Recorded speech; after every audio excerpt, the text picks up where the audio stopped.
لوگوں کو امام کی زیارت بھی کرائیے، مشرف کیا، تاکہ سینہ بہ سینہ یہ چیز جو ہے آگے بڑھتی رہے، لوگوں کو بتایا کہ یہ تمہارے وقت کا امام ہوگا۔ کبھی مختلف روایتیں، کبھی کھیلتے ہوئے آ گئے، کبھی زانوں پہ بیٹھے، کبھی لوگوں کو بلا کر کہا کہ میں تم دیکھنا چاہتے ہو کہ میرے بعد حجت کون ہوگی، یہ تمہارا حجت ہے، آخری حجت ہے۔ تفصیلات ہیں، تو لہٰذا اس میں تشبیہ پائی جاتی ہے۔ میں نے تو ایک روایت یہاں بھی پڑھی ہے، حضرت جناب یوسف کی تشبیہ پائی جاتی ہے، اور تشبیہ کیا ہے؟ وہ حسن و جمال تو اپنی طرف ہے، اپنی جگہ پر امام کا حسن و جمال، لیکن ایک تشبیہ جو میں نے دیکھی وہ جناب یوسف کی تشبیہ جو وہ یہ ہے کہ حضرت حجت لوگوں کے درمیان ہوں گے، ہمارے درمیان ہیں، اپنے امور کو انجام دے رہے ہیں، ہمارے درمیان ہیں، اپنی ذمہ داریوں کو ادا کر رہے ہیں، اپنے فرائض کو ادا کر رہے ہیں، لیکن ہم نہیں جانتے، ہم نہیں پہچانتے۔ کیسے؟ اسی طرح جس طرح حضرت یوسف کے بھائی گندم لینے آئے تھے، ان کے درمیان موجود تھے، ان کے بھائی حضرت یوسف کو نہیں پہچان سکے تھے، حضرت یوسف پہچان گئے تھے یہ میرے بھائی ہیں۔ جب تک حضرت یوسف نے اپنا تعارف نہیں کرایا، بھائی نہیں پہچان سکے، بھائی نہیں جان سکے کہ ہمارا بھائی یوسف ہے۔ اسی طرح امام زمانہ ہمارے درمیان موجود ہے، ہم امام زمانہ کو نہیں پہچانتے، لیکن امام زمانہ ہمیں پہچانتے بھی ہیں اور ہماری مدد بھی کرتے ہیں، ہماری مشکل کشائی بھی کرتے ہیں۔ ہمارے وقت کا امام ہمارا مشکل کشائی، ہماری مشکل کشائی بھی کرتے ہیں۔ اسی لیے بعض روایت کہتی ہے کہ جب امام زمانہ ظاہر ہوں گے تو لوگ دیکھ کر پہچان جائیں گے، ارے ان کو تو ہم جانتے ہیں، انہوں نے تو فلاں جگہ پہ ہماری مدد کی تھی، فلاں جگہ پہ ہماری مدد کی تھی۔ لہٰذا امام زمانہ ہمارے درمیان موجود ہیں، ہماری مشکل کشائی کرتے ہیں، ہماری مشکلات کو حل کرتے ہیں۔ ہم امام کو نہیں پہچانتے، امام زمانہ ہماری مدد بھی کرتے ہیں، ہمیں پہچانتے بھی ہیں۔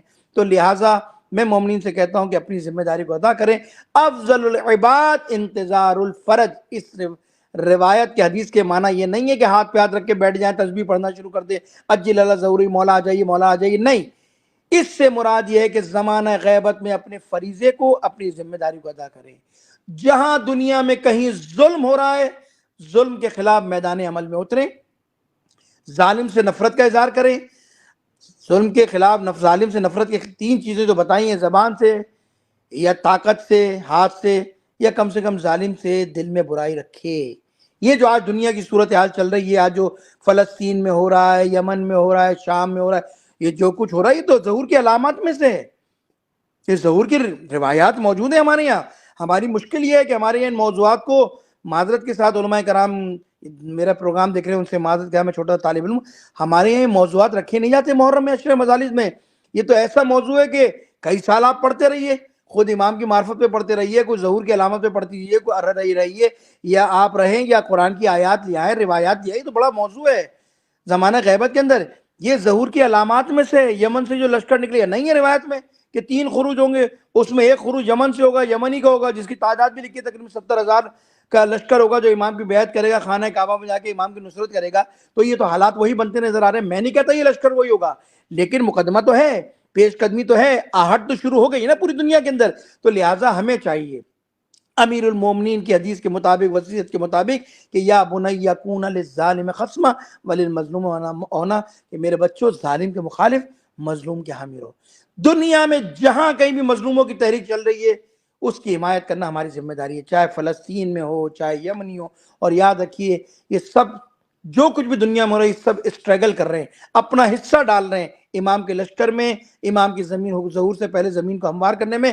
ہماری بھی ذمہ داری ہے کہ جس ملک میں رہتے ہیں، جس جگہ رہتے ہیں، اپنے فریضے کو ادا کرتے ہوئے جہاں تک ممکن ہو سکے، جتنا بھی ہو سکے، لا نکلف اللہ نفسا الا وسعہا، یہ نہیں کہا کہ پورے معاشرے کو بدل دو آپ، نہیں، جس کی جتنی صلاحیت ہے، جس کی جتنی استطاعت ہے، اپنی صلاحیت کے مطابق عمل کرے، تاکہ جب ظہور ہو تو ہم ظہور کے امام کے سامنے شرمندہ نہ ہوں، ہم یہ نہ کہہ سکیں کہ مولا ہم تو کچھ کر ہی نہیں سکتے۔ نہیں کر سکتے، جو کچھ کر سکتے ہیں، جتنی توان ہے آپ کے اندر، جتنی طاقت ہے آپ کے اندر، اس کے مطابق آپ عمل کریں۔ قرآن نے تو اصول دے دیا، قرآن نے تو یہ نہیں کہا سارے معاشرے کو پلٹ دو، قرآن نے تو یہ کہا ہے اگر آپ اپنی اصلاح کر سکتے ہو، اپنی استطاعت اصلاح کرنے کی وہ کرو، اپنے خاندان کو بچا سکتے ہو اس کو بچاؤ، اپنے معاشرے کو، محلے کو بچا سکتے ہو، ملک کو بچا سکتے ہو، سوسائٹی کو بچا سکتے ہو، اسی طرح پھیلا دیا۔ جتنی طاقت ہے ہر انسان پر لازم ہے کہ اپنی ذمہ داری ادا کرے، ظہور سے پہلے غافل نہ ہو جانا، کوفی نہ بن جانا کہ مصلحت کا شکار ہو گئے، مصلحت میں مبتلا ہو گئے۔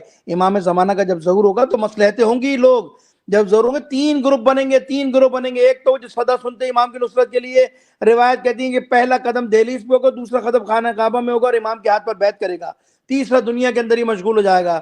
وہی کوفیوں کی طرح حال ہوگا، ابھی جائیں کب جائیں، بیوی بچے پیر کی زنجیر بن جائیں گے.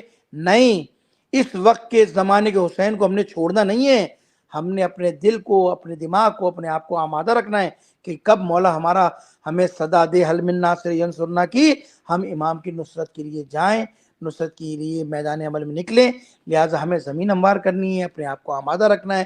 انشاءاللہ تعالی نتیجہ خدا پہ چھوڑیں گے. خدا نے کہا ان تنصر اللہ ینصرکم، خدا کی مدد کرو، خدا تمہاری مدد کرے گا.